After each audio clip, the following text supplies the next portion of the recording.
Good morning. આજે આપણે chapter 3ની theory બધી કમ્પ્લીટ કરી અને સ્વાધ્યાયના થોડાક દાખલા તમને કરાવું છું. તો સ્વાધ્યાયનો 3.5 એમાં પરમાણુ ક્રમાંક 114 જે તત્વ છે એનું આવર્ત કોષ્ટકમાં સ્થાન કયું એવું પૂછ્યું છે. એટલે આના પહેલાં ઉદાહરણનો એક દાખલો એવો મેં તમને સમજાવ્યો હતો કે તમારે એના માટે ઉમદા વાયુ તત્વ યાદ રાખવા પડે. Helium, neon, argon, krypton, xenon, radon અને રેડોન પછીનું તત્વ યુયુઓ આવે અને એનો પરમાણુ ક્રમાંક 2 8 ઉમેરવાના 10, ફરીથી 8 ઉમેરવાના 18, 18 ઉમેરવાના 36, ફરીથી 18 ઉમેરવાના 54, 32 ઉમેરવાના 86 અને ફરીથી 32 ઉમેરવાના 118. 2 8 8 18 18 32 અને 32 એવી રીતે ઉમેરીએ એટલે એના પછીના તત્વનો પરમાણુ ક્રમાંક મળે આપણને. હિલિયમ એ પહેલા આવર્તનું તત્વ છે, એવી રીતે નિયોન, આર્ગોન અનુક્રમે 1 થી 7 આવર્તના તત્વ લખ્યા છે. હવે એવું કીધું છે કે 114નું આવર્ત કોષ્ટકમાં સ્થાન ક્યાં, તો આપણે એના પછીનું જે તત્વ છે 114 પછીનું, એટલે આપણે ફોકસ કરવાનું 114 પછીનું તત્વ 118 ઉપર. તો આ 118મું જે તત્વ છે એ 18મા સમૂહનું તત્વ છે. એટલે 18મા સમૂહમાં 118 હોય તો આમ ગણતરી કરીએ તો 114મું જે તત્વ છે એ 14મા સમૂહમાં આવે, એટલે સમૂહનો ક્રમાંક 14 આવે. અને 118મું તત્વ 7મા આવર્તમાં હોય તો આ બધા જ તત્વ 118માંથી 32 માઇનસ કરો ત્યાં સુધીના બધા જ તત્વ, અથવા તો 86 અને 118ની વચ્ચેના બધા જ તત્વ એ 7મા આવર્તમાં આવે. એટલે આવર્ત ક્રમાંક 7 આવે અને સમૂહનો ક્રમાંક 14 આવે પરમાણુ ક્રમાંક 114 માટે. એવી રીતે ગણતરી કરી શકાય અને એમસીક્યુ આવા પૂછાય છે. સ્કૂલમાં કદાચ ના પૂછાય પણ જેઈ કે નીટની એક્ઝામમાં આ ટાઈપના એમસીક્યુ પૂછાતા હોય છે. ક્વેશ્ચન નંબર 3.6માં એમાં એવું કહે છે કે જે તત્વનો ત્રીજો આવર્તમાં અને 17મા સમૂહમાં હોય એની ઇલેક્ટ્રોન રચના લખો. તો આપણને 17મા સમૂહના તત્વની સામાન્ય ઇલેક્ટ્રોન રચના ખબર છે, NH2np5. 17મા સમૂહનો તત્વ એટલે NH2np5 અને ત્રીજો આવર્ત છે એટલે n ને બદલે 3 મૂકી દેવાના એટલે 3s2 3p5 એ જે તે તત્વની ઇલેક્ટ્રોન રચના છે. 11મો દાખલો એવું કહે છે સ્વાધ્યાયનો કે સમ ઇલેક્ટ્રોનીય આયનો શોધવાના છે. એટલે F- નો સમ ઇલેક્ટ્રોનીય આયન કયો, તો F- માં 10 ઇલેક્ટ્રોન છે. હવે આ બધા સમ ઇલેક્ટ્રોનીય કહેવાય. સોડિયમનો પરમાણુ ક્રમાંક 11 છે તો એમાંથી એક ઇલેક્ટ્રોન કાઢો તો Na+1. મેગ્નેશિયમનો પરમાણુ ક્રમાંક 12 છે, એમાંથી 2 ઇલેક્ટ્રોન કાઢો તો Mg+2. ઓક્સિજનનો પરમાણુ ક્રમાંક 8 છે, એમાં 2 ઉમેરો તો -2. આ બધામાં 10 ઇલેક્ટ્રોન છે એટલે આ બધા F- ના સમ ઇલેક્ટ્રોનીય કહેવાય. એવી રીતે આર્ગોનમાં 18 ઇલેક્ટ્રોન છે, એના સમ ઇલેક્ટ્રોનીય શોધવાના છે. તો ક્લોરીન 17 અને 1 ઉમેર્યો, સલ્ફર 16 અને 2 ઉમેર્યા S-2, પોટેશિયમ 19 અને 1 માઇનસ કર્યો તો આ બધા આર્ગોનના કે જેનો પરમાણુ ક્રમાંક 18 છે, આની પાસે 18 ઇલેક્ટ્રોન છે. અને આ બધા ઉદાહરણ પણ એવા છે કે જેમાં 18 ઇલેક્ટ્રોન છે, તો આ બધા સમ ઇલેક્ટ્રોનીય કહેવાય. એટલે Mg2+ પૂછ્યું છે તો Mg2+ માં પણ 10 ઇલેક્ટ્રોન છે, તો આ બધા એક જ ઉદાહરણ કહેવાય. Mg+2, F-, Na+O-2 એ બધા સમ ઇલેક્ટ્રોનીય કહેવાય. હવે બુકમાં તમને Rb+2 આપ્યું છે, રૂબેડિયમ+2, પણ રૂબિડિયમની ઇલેક્ટ્રોન રચના તમે લખશો તો ક્રિપ્ટોન 5s1 આવશે. એટલે જનરલી આપણે ક્રિપ્ટોન 5s1 માંથી એક ઇલેક્ટ્રોન કાઢો તો Rb+1 બને. અને રૂબિડિયમ +1માં સમ ઇલેક્ટ્રોનીય પૂછવા જોઈએ. દાખલા તરીકે એમાં ક્રિપ્ટોન આવે કે Br- આવે, એ બધા રૂબિડિયમ +1ના સમ ઇલેક્ટ્રોનીય આયનો છે. જેમાં ઇલેક્ટ્રોનની સંખ્યા સરખી હોય એને સમ ઇલેક્ટ્રોનીય કહેવાય. સ્વાધ્યાયના 12મા દાખલામાં એવું પૂછે છે કે આ જે તમને આયનો આપેલા છે એની સમ ઇલેક્ટ્રોનીય છે તો તમારે જોવાનું n પરમાણુ ક્રમાંક 7 અને +3 જેટલો ઋણ વિદ્યુતભાર હોય એટલા ઇલેક્ટ્રોન ઉમેરવાના. એટલે 7 ને 3 10 ઇલેક્ટ્રોન થયા. એવી રીતે O-2 માં 8 ને 2 10 ઇલેક્ટ્રોન થયા. F-1 માં 9 ને 1 10 ઇલેક્ટ્રોન થયા. તો ગણતરી કરશો તો આ બધા સમ ઇલેક્ટ્રોનીય છે. અને પરમાણુય ત્રિજ્યાના ચડતા ક્રમમાં ગોઠવવાનું કીધું છે. તો પરમાણુ ત્રિજ્યા માટે આપણે જ્યારે ટોપિક શીખતા હતા ત્યારે મેં તમને એક વસ્તુ સમજાવી હતી કે પરમાણુ ત્રિજ્યા માટે તમે એવું યાદ રાખો છો કે સમૂહમાં ઉપરથી નીચે તરફ જઈએ તો ત્રિજ્યા વધે, આવર્તમાં ડાબી બાજુથી જમણી બાજુ તરફ જઈએ તો ત્રિજ્યા ઘટે. એ સિવાય ધન આયનની ત્રિજ્યા જનક પરમાણુ કરતા, જનક પરમાણુ એટલે મૂળ તટસ્થ પરમાણુ, હંમેશા નાની હોય. ઋણ આયનની ત્રિજ્યા જનક પરમાણુ કરતા હંમેશા મોટી હોય. એટલે ફ્લોરીન કરતા F- ની ત્રિજ્યા મોટી કહેવાય અને Na+ કરતા Na ની ત્રિજ્યા વધારે કહેવાય. જનક પરમાણુ કરતા ધન આયનની ત્રિજ્યા નાની હોય અને જનક પરમાણુ કરતા ઋણ આયનની ત્રિજ્યા મોટી હોય. એ સિવાય એક વસ્તુ યાદ રાખવાની કીધી હતી મેં તમને કે જેમ ધન આયનનો ધન વીજભાર વધારે એમ ત્રિજ્યા ઘટે.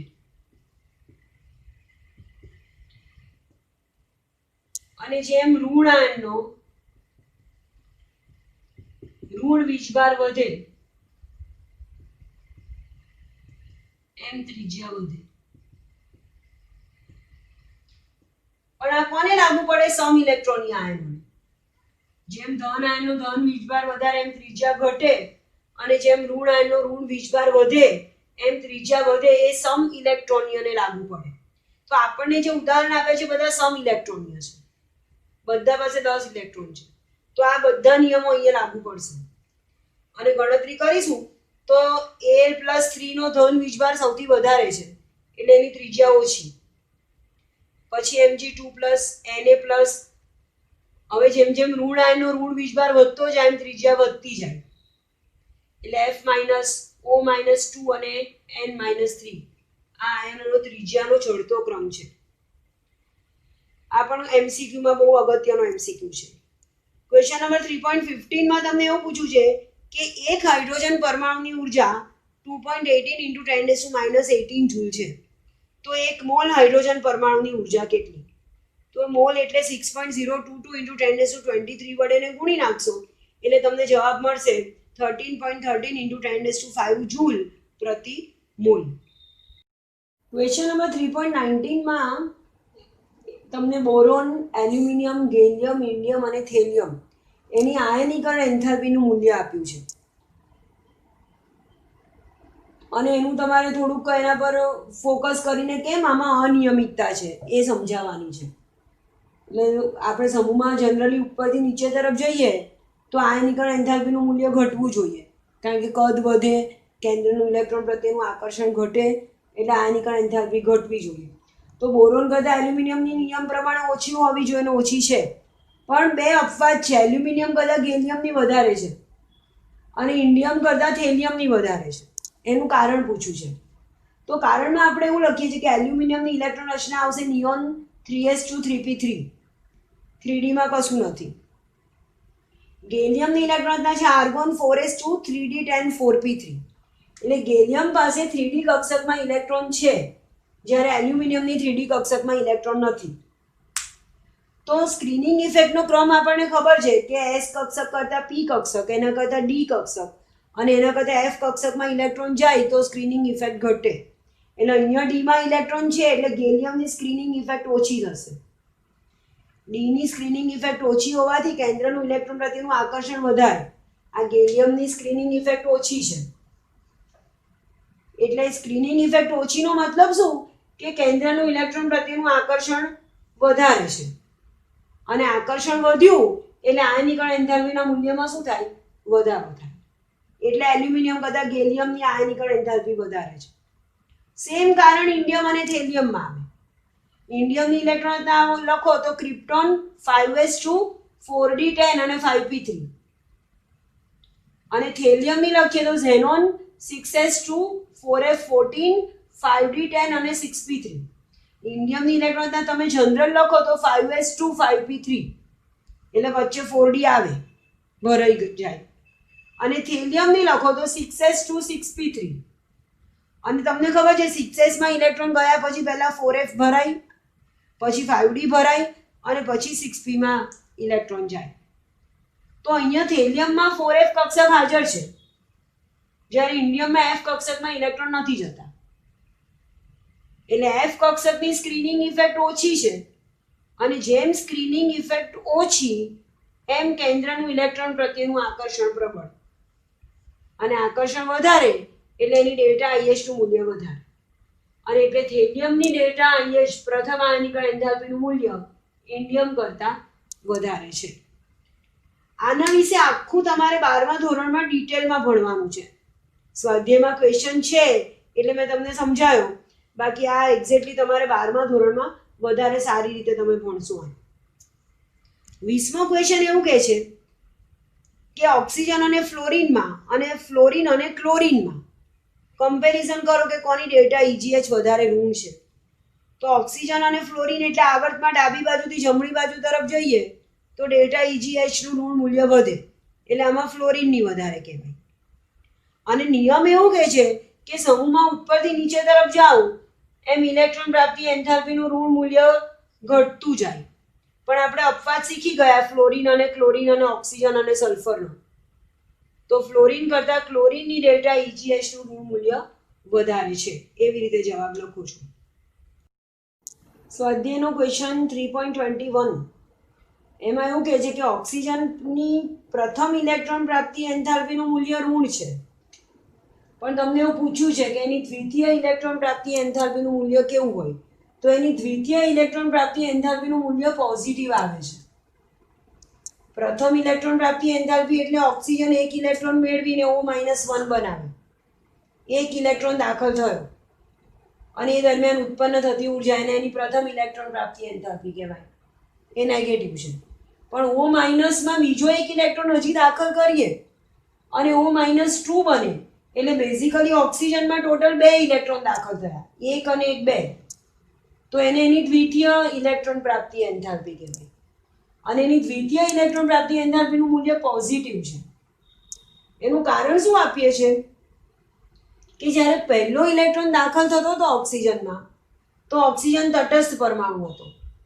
ઓક્સિજનનો પરમાણુ ક્રમાંક 8 એટલે એની પાસે 8 પ્રોટોન અને 8 ઇલેક્ટ્રોન, અને એક ઇલેક્ટ્રોન દાખલ થયો અને O- બન્યો. પણ જ્યારે એમાં બીજો ઇલેક્ટ્રોન દાખલ કરવાનો છે O- તો O- પાસે ઓલરેડી 8 પ્રોટોન અને 9 ઇલેક્ટ્રોન છે, અને એમાં હજી એક ઇલેક્ટ્રોન દાખલ કરવાનો છે. તો આ 9 ઓલરેડી પહેલેથી ગોઠવાયેલા ઇલેક્ટ્રોન આ નવા દાખલ થતા ઇલેક્ટ્રોનને અપાકર્ષે છે. કેન્દ્રનું પણ આ ઇલેક્ટ્રોન પ્રત્યેનું આકર્ષણ પ્રમાણમાં ઓછું થઈ જાય, કારણ કે 8 પ્રોટોન છે, 9 ઇલેક્ટ્રોન ઓલરેડી છે, અને 10મા ઇલેક્ટ્રોનને આકર્ષવાનું છે. તો પ્રોટોન કરતાં ઇલેક્ટ્રોન વધારે હોવાથી નવા ઇલેક્ટ્રોન પ્રત્યે બાકીના ઇલેક્ટ્રોનનું અપાકર્ષણ વધારે હોવાથી પરિણામી આકર્ષણ ઘટી જાય છે, અને એટલે એની જે દ્વિતીય ડેલ્ટા ઇજીએચ છે, બીજી ઇલેક્ટ્રોન પ્રાપ્તિ એન્થાલ્પી, એ પોઝિટિવ મૂલ્ય આપે છે. ક્વેશ્ચન 3.25 એવું કહે છે કે સમસ્થાનિકોની પ્રથમ આયનીકરણ એન્થાલ્પી વિશે ચર્ચા કરો. તો સમસ્થાનિક કોને કહેવાય કે જેમાં પ્રોટોનની સંખ્યા સરખી હોય એને સમસ્થાનિક કહેવાય. હવે પ્રોટોન સરખા છે એટલે સ્વાભાવિક એમાં ઇલેક્ટ્રોન પણ સરખા જ હોવાના. દાખલા તરીકે 6C12, 6C13 અને 6C14 આ ત્રણ એકબીજાના સમસ્થાનિક છે. તો 3 પ્રોટોન પણ 6 છે એટલે 3 ઇલેક્ટ્રોન પણ 6 કહેવાય. અને ઇલેક્ટ્રોનની સંખ્યા સરખી છે એટલે ઇલેક્ટ્રોન ગુમાવવા માટે આપવી પડતી ઉર્જા, પ્રોટોન સરખા છે, ઇલેક્ટ્રોન સરખા છે, તો ઇલેક્ટ્રોન ગુમાવવા માટે આપવી પડતી ઉર્જા સરખી જ હોય, એટલે એની આયનીકરણ એન્થાલ્પીનું મૂલ્ય સમસ્થાનિકોનું હંમેશા સરખું આવે. ક્વેશ્ચન નંબર 3.27 એનો ડી, એમાં ધાતુ, અધાતુ અને ઓરડાના તાપમાને પ્રવાહી તેમજ વાયુ સ્વરૂપના તત્વ ધરાવનાર સમૂહનું નામ. તો 17મો સમૂહ ફ્લોરિન, ક્લોરિન, બ્રોમિન, આયોડિન એવો છે કે જેમાં તમને ખબર છે ફ્લોરિન અને ક્લોરિન બંને વાયુ સ્વરૂપમાં હોય. બ્રોમિન એ જાણીતું પ્રવાહી છે, Br2 પ્રવાહી સ્વરૂપમાં હોય, યાદ રાખવાનું. અને આયોડિન I2 એ સોલિડ સ્વરૂપમાં હોય. તો એમાં ઘન પ્રવાહી વાયુ ઓરડાના તાપમાને, અને આયોડિન એક ધાતુ ગુણધર્મ ધરાવે, બાકી ફ્લોરિન, ક્લોરિન, બ્રોમિન એ બધા અધાતુ તત્વ છે. એટલે આમાં 17મા સમૂહના તત્વ આવશે ડીમાં. આગળ ક્વેશ્ચન નંબર 30, સ્વાધ્યાયનો 30મો.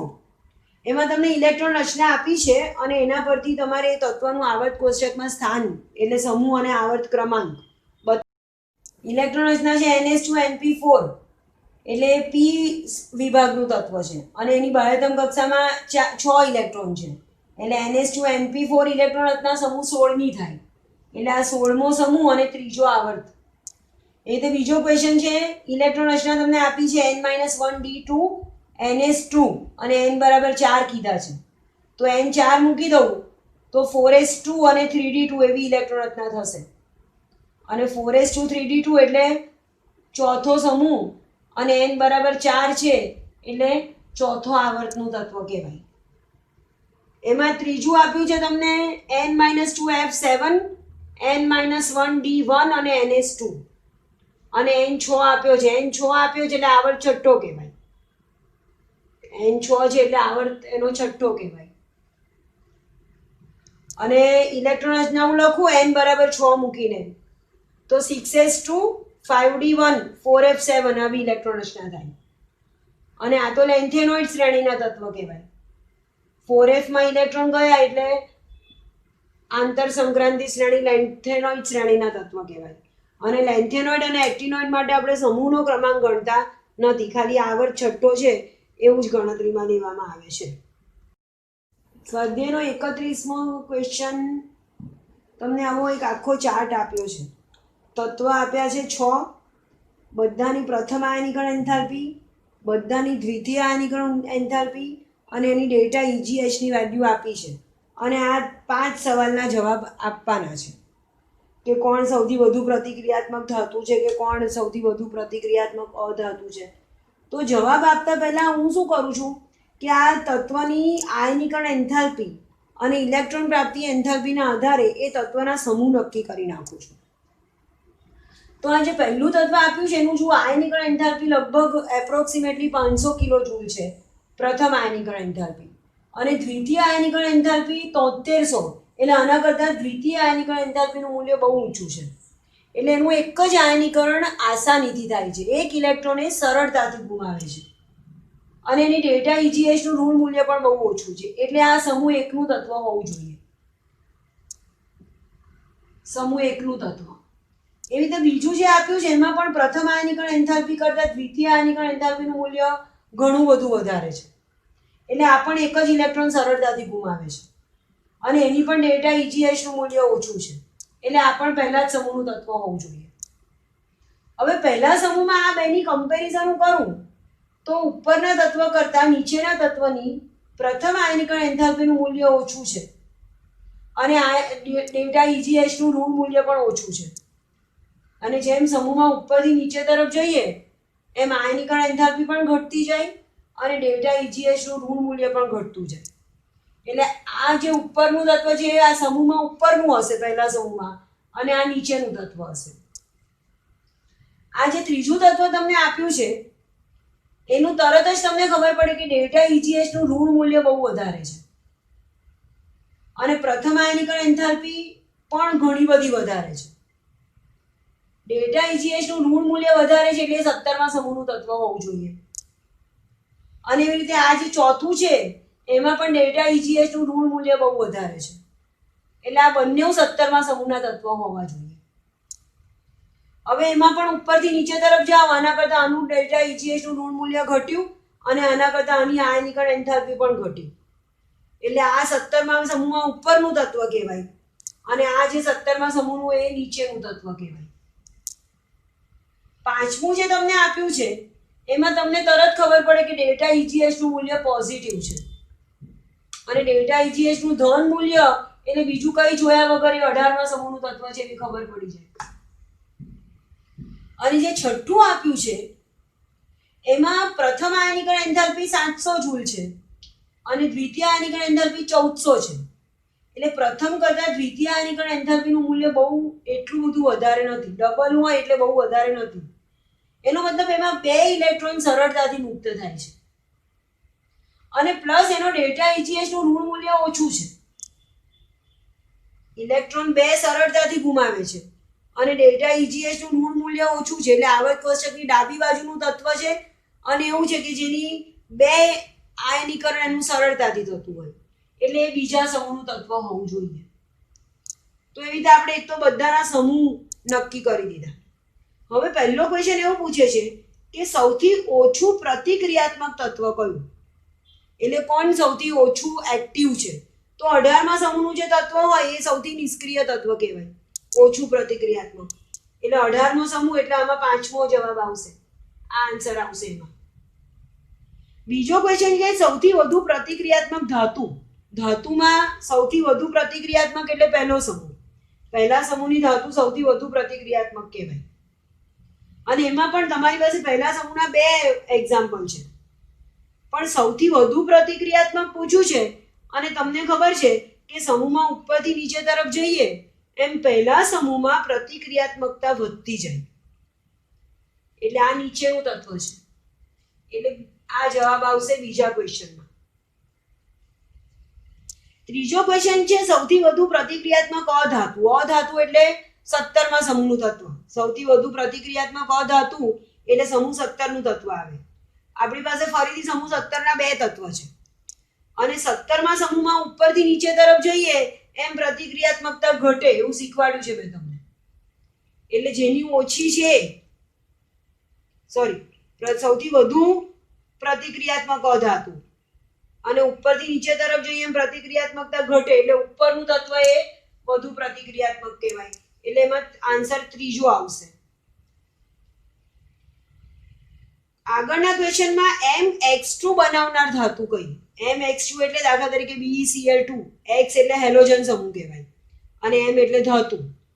અને કદાચ તમને હજી નહીં ખબર પડતી હોય પણ MX2 માં આ ધાતુનો ઓક્સિડેશન આ +2 કહેવાય.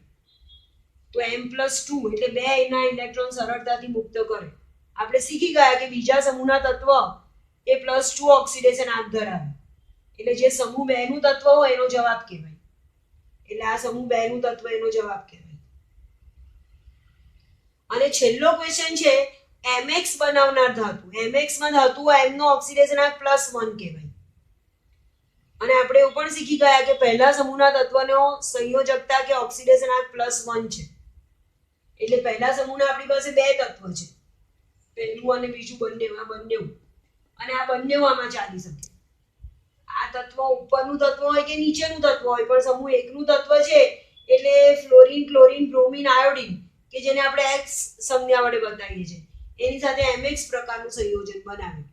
તો આવી રીતે તમે ગણતરી કરી અને આ ક્વેશ્ચનનો આન્સર પણ આપી શકો છો.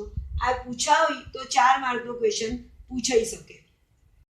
સ્વાધ્યાયના ક્વેશ્ચન નંબર 32 માં સંયોજનનું સૂત્ર પૂછ્યું છે. લિથિયમ અને ઓક્સિજન ભેગા થાય તો કયું સૂત્ર બને? તો મેં તમને આના પહેલા શીખવાડ્યું છે કે લિથિયમ અને ઓક્સિજનમાં લિથિયમની વિદ્યુત ઋણતા ઓછી છે અને લિથિયમ સમૂહ 1 નું તત્વ છે એટલે એનો મહત્તમ ધન ઓક્સિડેશન આંક +1 લેવાય. અને ઓક્સિજન સમૂહ 16 નું તત્વ છે એનો ઋણ ઓક્સિડેશન આંક -2 લેવાય. અને લિથિયમને 2 વડે અને ઓક્સિજનને 1 વડે ગુણીએ એટલે Li2O એ આ સંયોજનનું સૂત્ર બને. એવી રીતે તમને A, B, C, D અને E આવડશે. Fમાં એવું પૂછ્યું છે કે 71મું તત્વ અને ફ્લોરિન જોડાય તો કયું સંયોજન બને? તો એના માટે તમારે પહેલા જેનો પરમાણુ ક્રમાંક 71 છે એની ઇલેક્ટ્રોન રચના લખવી પડશે. તો ઇલેક્ટ્રોન રચના આવશે 6s2 5d1 4f14.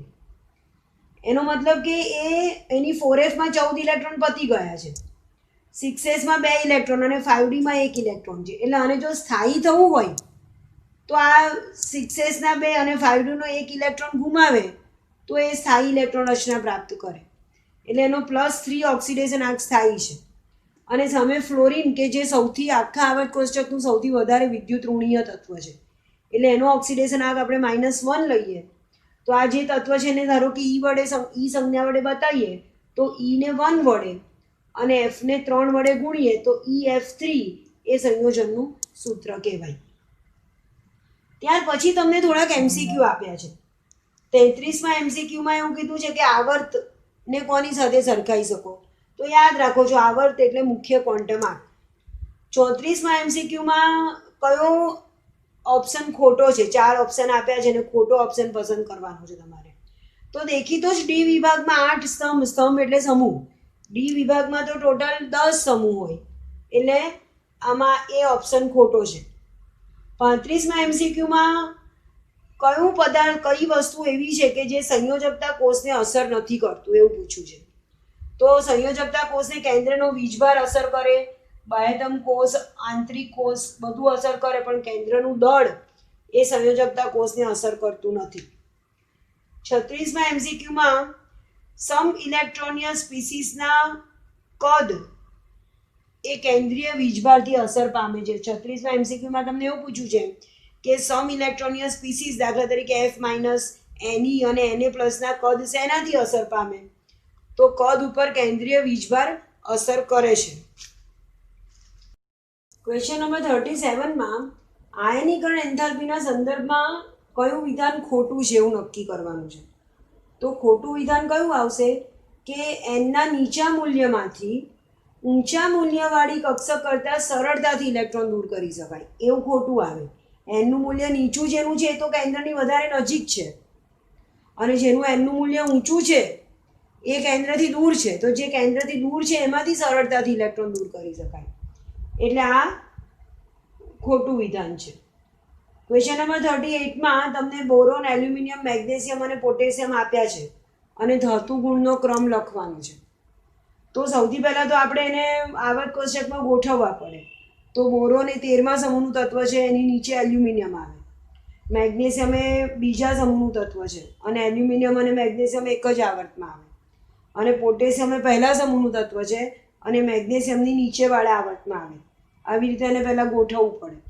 હવે તમને ખબર છે કે જેમ સમૂહમાં ઉપરથી નીચે તરફ જઈએ એમ ધાતુ ગુણ વધે, અને જેમ આવર્તમાં ડાબી બાજુથી જમણી બાજુ તરફ જઈએ એમ ધાતુ ગુણ ઘટે. એટલે પી વિભાગના તત્વ કરતાં એસ વિભાગના તત્વ વધારે પ્રબળ ધાતુ કહેવાય. અને બોરોન અને એલ્યુમિનિયમમાં પણ એલ્યુમિનિયમ વધારે પ્રબળ ધાતુ કહેવાય. તો એ રીતે ગણતરી કરીએ તો પોટેશિયમ સૌથી વધારે પ્રબળ, પછી મેગ્નેશિયમ, પછી એલ્યુમિનિયમ અને પછી બોરોન, આવો ક્રમ આવશે. 39માં અધાતુનો ક્રમ પૂછ્યો છે. તો ફરીથી બોરોન, કાર્બન, નાઇટ્રોજન, ફ્લોરિન અને સિલિકોન એને હું ગોઠવું છું આવર્ત કોષ્ટકમાં. તો બોરોન 13મા સમૂહમાં, કાર્બન અને સિલિકોન 14મા સમૂહમાં, કાર્બન ઉપરનું તત્વ, સિલિકોન નીચેનું તત્વ. નાઇટ્રોજન 15મો સમૂહ, 16મા સમૂહનો ખાલી છે, કશું નથી. અને ફ્લોરિન એ 17મા સમૂહનો. અને જેમ આવર્તમાં ડાબી બાજુથી જમણી બાજુ તરફ જઈએ એમ ધાતુ ગુણ ઘટતો જાય.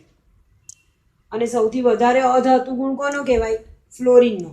ફ્લોરિન, પછી નાઇટ્રોજન, પછી કાર્બન અને સિલિકોનમાં સિલિકોન વધારે પ્રબળ ધાતુ કહેવાય કમ્પેરેટિવલી. તો ફ્લોરિન કરતાં નાઇટ્રોજન, પછી કાર્બન, સિલિકોન અને બોરોન એ અધાતુનો ગુણ ગોઠવી શકાય. અને 40મો છેલ્લો એમસીક્યુ એવું કહે છે કે ફ્લોરિન, ક્લોરિન, ઓક્સિજન અને નાઇટ્રોજન એને ઓક્સિડેશનની પ્રતિક્રિયાત્મકતાના ક્રમમાં ગોઠવો. તો ચારે ચારને ફરીથી આવર્ત કોષ્ટકમાં ગોઠવું તો નાઇટ્રોજન 15મા સમૂહનું, એની બાજુમાં ઓક્સિજન 16મા સમૂહનું, 17મા સમૂહમાં ફ્લોરિન ઉપર અને એની નીચે ક્લોરિન આવે. તો એની પ્રતિક્રિયાત્મકતામાં 17મા સમૂહના તત્વ સૌથી વધારે પ્રતિક્રિયાત્મક કહેવાય. અને સમૂહમાં ઉપરથી નીચે તરફ જઈએ એમ પ્રતિક્રિયાત્મકતા ઘટતી જાય. એટલે ફ્લોરિન સૌથી પ્રબળ પ્રતિક્રિયાત્મક વધારે, પછી ક્લોરિન, પછી ઓક્સિજન અને પછી નાઇટ્રોજન. તો એવી રીતે આપણે એમસીક્યુના જવાબ આપી શકીએ. અહીં તમારું 3જું ચેપ્ટર પૂરું થાય છે. નેક્સ્ટ લેક્ચરમાં આપણે 4થું ચેપ્ટર ચાલુ કરીશું. Thank you.